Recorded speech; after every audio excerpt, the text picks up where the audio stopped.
आदाब। मैं फारूक खान, संपादक इकरा पत्रिका, थार न्यूज इकरा पत्रिका के इस चैनल में आपका स्वागत है, आपका इस्तकबाल है।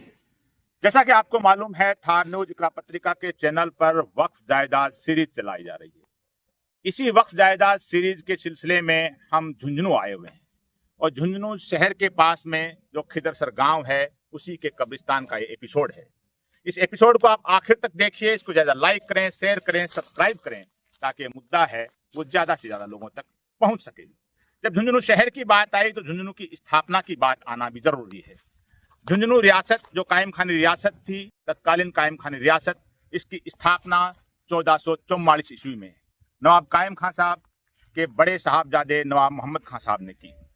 और उनके जो साहबजादे थे नवाब मोहम्मद खान साहब के, नवाब कायम खान साहब के पोते नवाब शम्स खान साहब ने, जो 1449 से 1485 में उन्होंने शासन किया।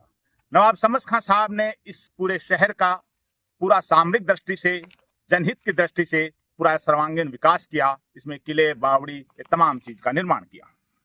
तो ये जो झुंझुनू का इलाका है, कायम खानी नवाबी काल की एक रियासत है।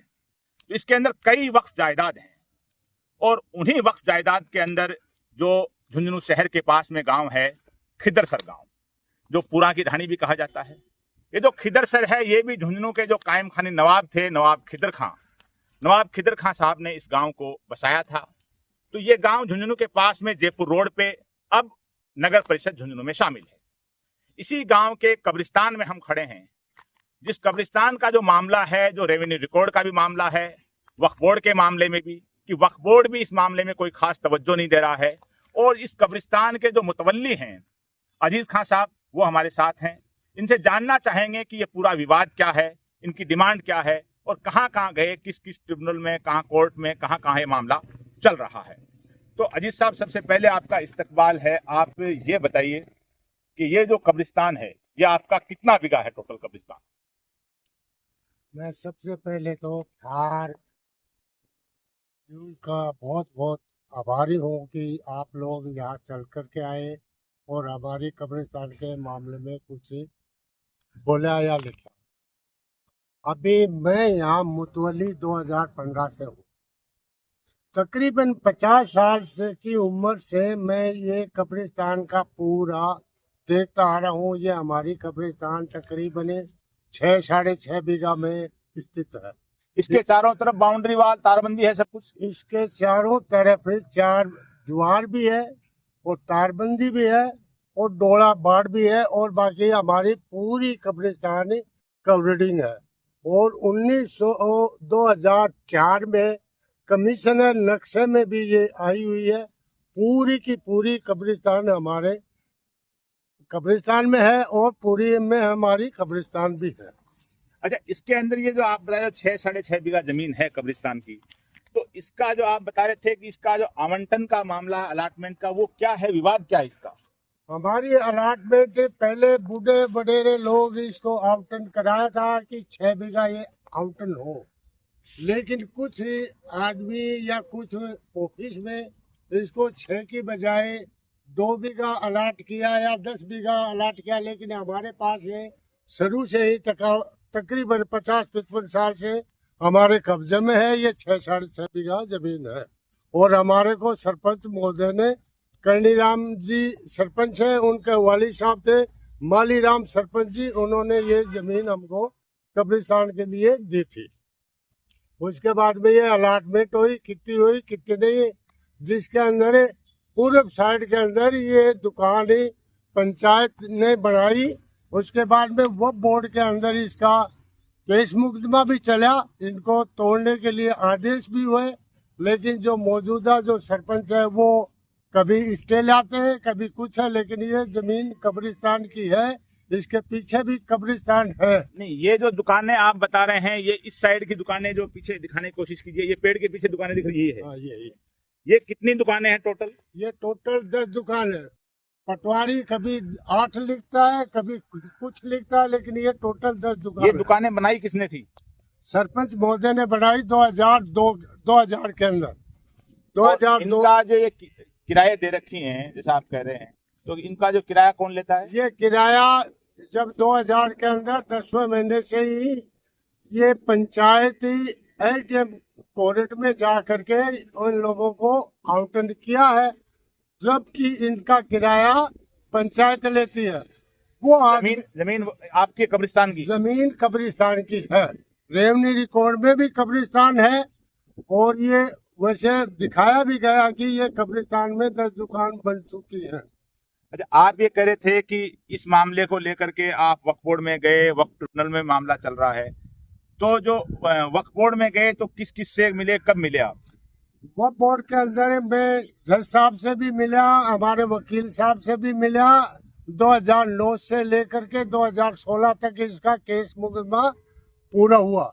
अभी 2000 ये दुकानें हैं, इनको तोड़ने के लिए आदेश आए। मैंने सेशन जज झुंझुनू के अंदर इसकी इजरा लगा दी। दुकान तोड़ने का आदेश किसने दिया? दुकान तोड़ने का वक्फ बोर्ड जयपुर के अंदर आदेश हुआ, उसके बाद में इजरा लगी, तो इजरा झुंझुनू सेशन जज के लगती है।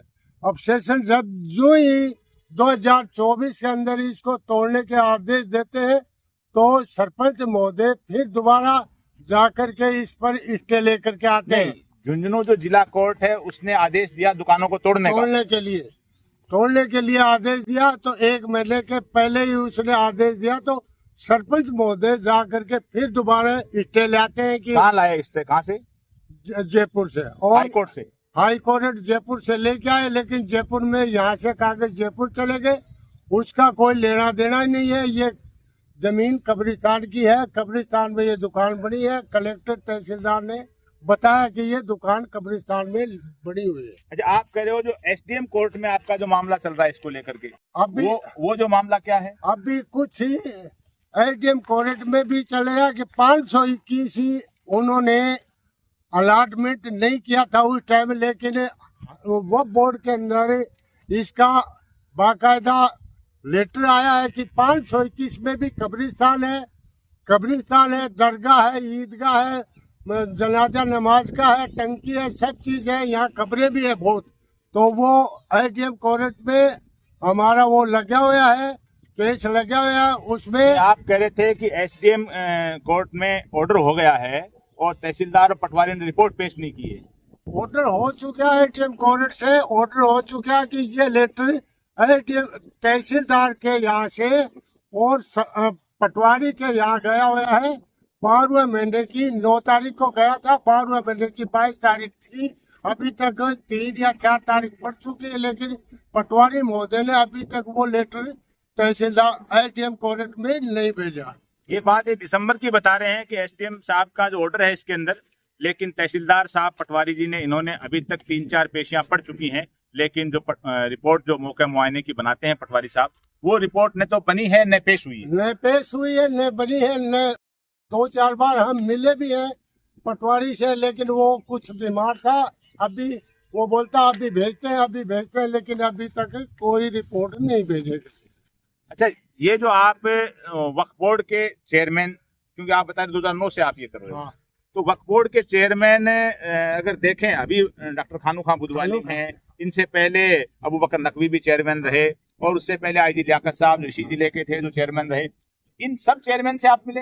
लियाकत आईजी साहब से भी मैं मिलता रहा हूँ, उन्होंने मेरे को मुतवल्ली बनाया नहीं। मैं 75 साल उम्र हो गई, मेरे को आने जाने में भी दिक्कत होती है। और खानू खां को भी मैं कई बार लेटर दे चुका हूँ, मिल भी चुका हूँ, तो खानू खां भी बोलता है कि नहीं ये अपनी कब्रिस्तान कहीं नहीं जाएगी, इसमें हमारी में पूरी में कब्रिस्तान है, चारों तरफ से कवरेटिंग है, तो इसका कोई कहीं भी नहीं जाएगी। इसको पोर्टल पर हम डाला, तो पोर्टल पर ये जो जितनी जमीन है वो हमने पोर्टल के ऊपर डाल दी गई, पोर्टल पे चढ़ा दिया, इसको चढ़ा दिया है। अच्छा, अब अशोक गहलोत मुख्यमंत्री थे 5 साल, और खानू खां चेयरमैन अभी भी हैं, पहले भी थे, तो कांग्रेस का राज था, कांग्रेस के राज में अधिकारी नियुक्त थे, तो वक्फ बोर्ड चेयरमैन खानू खां बुधवाली ने, अशोक गहलोत ने, इन अधिकारियों ने कोई ऐसा सहयोग नहीं किया ताकि ये सारे रिकॉर्ड दुरुस्त हो जाए इसका? जयपुर के अंदर जब अशोक गहलोत साहब थे उस टाइम भी मैं बहुत बार गया हूँ। वो दिल्ली से सलमान कुर्सी साहब के लेटर गहलोत साहब के आते थे, गहलोत साहब यहाँ जयपुर या झुंझुनू के अंदर कलेक्टर साहब को देते थे कि इस जमीन को चारों तरफ से कवरेडिंग है, इसमें कब्रें हैं, इसको रेवन्यू रिकॉर्ड में चढ़ा दे। लेकिन आज तक ये कब्रिस्तान रेवन्यू रिकॉर्ड में पूरी नहीं चढ़ी। इनका जो मामला है ये बड़ा दर्दनाक मामला है। 6-6.5 बीघा जमीन ये कब्रिस्तान की है, जिसके चारों तरफ बाउंड्री वाल, तारबंदी वगैरह है, कब्रें हैं जो आप दिखाने की कोशिश कीजिए, चारों तरफ कब्रें भी हैं। जो झुंझुनू शहर में जो जयपुर हाईवे निकलता है वहां ये गांव है, वहां एक कब्रिस्तान है, झुंझुनू शहर में नगर परिषद में मिला हुआ है। और यहाँ से जहाँ ये एपिसोड बनाया जा रहा है जिस कब्रिस्तान में, यहाँ से जिला कलेक्टर साहब का जो ऑफिस है मुश्किल से 1.5-2 किलोमीटर दूर है। और यहीं से वक्फ बोर्ड के चेयरमैन बने हैं। वर्तमान में जो वक्फ बोर्ड के चेयरमैन हैं डॉक्टर खानू खां बुदवाली हैं। लेकिन इस समस्या के समाधान के मामले में कि अशोक गहलोत मुख्यमंत्री रहे हैं, जो अधिकारी हैं, जाहिर सी बात है मुख्यमंत्री जो अपॉइंट करते हैं, ट्रांसफर करते हैं, वही एसडीएम, तहसीलदार और कलेक्टर जिले में बन के आते हैं। और हर बार जो चेयरमैन और वक्फ बोर्ड के लोग हैं वो इनको आश्वासन देते रहे, या खुद बता रहे हैं अजीत साहब कि 75 साल के आप हो गए। 75 अब आप देखिए 2009 में इनको मुतवल्ली बनाया था और आज 2026 हो गई, लेकिन ये बेचारे वक्फ बोर्ड के बीच में, एसडीएम कोर्ट के बीच में, हाई कोर्ट के बीच में चक्कर लगाते रहते हैं, अपने जेब से पैसा खर्च करते रहते हैं। अब वक्फ बोर्ड की एक बात आपको और बताएं कि इनके पास एक लेटर है जो वक्फ बोर्ड का, जो ये लेटर जो एडवोकेट नासिर नकवी तब वक्फ बोर्ड के चेयरमैन थे 25 अप्रैल 2000 का, तब का इनके पास लेटर है इसी कब्रिस्तान के नाम पर, जो तब जो झुंझुनू जिले के कलेक्टर थे सुधांशु पंत, उनको लिखा था एडवोकेट नासिर अली नकवी ने 2000 में। सुधांशु पंत राजस्थान के चीफ सेक्रेटरी भी रहे हैं। तो उस लेटर में जो नासिर नकवी ने तब लिखा, उसमें एक लैंग्वेज लिखी है कि उक्त संदर्भ में राज्य सरकार के आदेश 1997 में स्पष्ट है कि जहां जहां कब्रिस्तान या अन्य वक्फ संपत्ति का क्षेत्रफल रेवेन्यू रिकॉर्ड में कम दर्ज है व मौके पर अधिक है तो उसकी दुरुस्ती जिला कलेक्टर द्वारा कर ली जावे। ये 1997 का राजस्थान सरकार का आदेश है। उसका हवाला 25 अप्रैल 2000 में तत्कालीन चेयरमैन एडवोकेट नासिर अली नकवी ने दिया है जिला कलेक्टर झुंझुनू को पत्र लिख करके। लेकिन उसके बाद में 3-4 चेयरमैन बन गए सरकारें। तब भी नासिर नकवी के टाइम में अशोक गहलोत मुख्यमंत्री थे, 3 बार वो मुख्यमंत्री रह लिए, लेकिन इनके कब्रिस्तान का जो रिकॉर्ड है वो दुरुस्त नहीं हुआ है। एक 75 साल का आदमी इस कब्रिस्तान के रिकॉर्ड को दुरुस्त करवाने के लिए एसडीएम कोर्ट से लेकर के, सेशन कोर्ट से लेकर के हाई कोर्ट तक, जयपुर ट्रिब्यूनल वक्फ का है और वक्फ बोर्ड तक, सब जगह दर ठोकरें खाने के बाद भी अपना रिकॉर्ड है वो दुरुस्त नहीं करवा सके। अब मौजूदा चेयरमैन डॉक्टर खानू खां बुदवाली हैं, उन्होंने जो आपको आश्वासन दिया, कभी वो मौका मुआयना करने आए यहाँ पर? खानू खां बुदवाली यहाँ पर कभी भी नहीं आए। मैं उनसे झुंझुनू में भी कई बार मिल चुका हूँ, जयपुर भी जाकर के कई बार मिल चुका हूँ। और 2000 के अंदर जब एटीएम साहब वो बोर्ड में थे न, मुनसब खां की वो कब्रिस्तान भी आपके सामने, ये आपके पीछे की साइड में है। ये कब्रिस्तान एटीएम मुनसब साहब की है, जो कि वो बोर्ड में बैठते थे। आज वो हमारे बहनोई साहब है और ये उनकी ये कब्रिस्तान है। लेकिन आज तक दुख की बात यह है कि हमारी पूरी कब्रिस्तान रेवन्यू रिकॉर्ड में नहीं चढ़ी है। अच्छा, ये आप देखिए नवंबर 2019 में डॉक्टर खानू खां बुदवाली राजस्थान वक्फ बोर्ड के चेयरमैन बनते हैं। ये जो पीछे रोड है, मेन रोड जो जयपुर झुंझुनू रोड है, हाईवे, इसको दिखाने की कोशिश कीजिए। इसी रोड से खानू खां बुदवाली कई बार निकले हैं, झुंझुनू आते हुए, नरड़ आते हुए या और कहीं जाते हुए, और इस रोड पे ही ये कब्रिस्तान है। और पिछले 7 साल में, 6 साल में जब वो चेयरमैन हैं, एक बार भी नहीं आए यहाँ पर। एक बार भी नहीं आए। बहुत बार मैं लियाकत आयजी साहब यहाँ पर आए, मैं उनको ये बताया कि आप गाड़ी में नहीं, नीचे उतर के हमारे से बात करो। तो लियाकत आयजी साहब इतने बड़े पद पर होकर के भी वो कब्रिस्तान के अंदर गाड़ी से नीचे उतर के पूरी कब्रिस्तान को चेक किया है। और हमारी पुरानी कब्रिस्तान वो भर चुकी थी, उसमें भी वो जा करके कब्रिस्तान को चेक किया चारों तरफ से। वो भी कई जगह लोगों ने कब्जा कर लिया, उसमें से रोड निकाल दी, उसमें से कुछ कर लिया, लेकिन हमारे यहाँ पर कुछ नहीं हुआ। अभी हम साहब आए हैं यहाँ, खानू खां नहीं आए। खानू खां नहीं आए। और दूसरी बात यह है कि खानू खां आए तो भी वो बोलते हैं कि मैं क्या करूं, आप गांव वाले करो। तो वो बोर्ड के अंदर आप बैठे तो कम से कम ऊपर अधिकारियों को आप बोलो कि ये हमारी कब्रिस्तान है, इसमें चारों तरफ से गाय बकरी भैंस सब आते हैं, लोग यहाँ टूटी बैठते हैं, गंदगी भी होती है, सब चीज होती है, लेकिन कोई सुनने वाला नहीं। आईजी लियाकत साहब जब चेयरमैन थे, बता रहे हैं अजीज साहब कि वो आए थे पुराने कब्रिस्तान में, इसमें पूरा मौका मुआयना भी उन्होंने किया था, आके गए थे, लेकिन डॉक्टर खानू खां बुधवाली को 6-7 साल में फुर्सत नहीं मिली। कई बार वे इस हाईवे से निकल चुके हैं, नरड शरीफ में उर्स भी होते हैं, उसमें भी आते हैं हर साल वो, लेकिन इस कब्रिस्तान में उनको 2 कदम रखने की, देखने की फुर्सत नहीं मिली। इसके पास अगर और जायदाद की, झुंझुनू जिले की बात करें, झुंझुनू शहर की बात करें, तो झुंझुनू दरगाह है, कदीमी और फेमस दरगाह है राजस्थान के अंदर, बाबा कमरुद्दीन शाह साहब की दरगाह। उसकी वक्फ जायदाद का क्या हाल है, किसी से छुपा हुआ नहीं है। सिंघाना का कब्रिस्तान का मामला है, उसका क्या खेल है, किसी से छुपा हुआ नहीं है। इसी तरह नरड़ दरगाह का भी एक खेत बताया जा रहा है, जो बरसों पहले वक्फ बोर्ड की नादानी की वजह से एक तरह का बिक गया या खुर्द बुर्द हो गया, उसकी प्लॉटिंग हो गई। तो झुंझुनू शहर की जो कई जायदाद हैं, क्योंकि जैसा हमने बताया शुरू में इंट्रो में कि ये कायम खानी नवाबी रियासत रहा है झुंझुनू, बेशुमार वक्फ जायदाद हैं, मकबरे हैं, किले हैं, बावड़ी हैं, यहाँ पर कई मसाजिद हैं, लेकिन वक्फ की रखवाली कौन करे? क्योंकि जैसा बता रहे हैं कि 2009 में अजीज साहब को नियुक्त किया था, वो दर दर की ठोकरें खा रहे हैं, 75 साल इनकी उम्र हो गई, लेकिन न कोई सुनने वाला है और न ही कोई सहयोग करने वाला है। मैं 2015 के अंदर राष्ट्रपति को लेटर लिख करके चारों तरफ गांवों के जो जहां भी कब्रिस्तान है या जो जमीन है उनको रेवन्यू रिकॉर्ड में चढ़ाने के लिए मैंने राष्ट्रपति से भी गुहार लगाई, लेकिन आज तक कुछ नहीं हुआ। ये कोई कब्रिस्तान मेरी अकेले की नहीं है, यहाँ पर हमारे मुसलमान भाई है, राहगीर जाता है, कोई इंतकाल हो गया तो उसको भी हम दफन करना पड़ेगा, और बाकी ये गांव के जो भी आदमी हैं उनकी सबकी ये संपत्ति है, मेरी अकेले की नहीं है। इसको कोई भी खुर्द बुर्द कर रहा है तो मेरी पर्सनली कोई चीज नहीं है।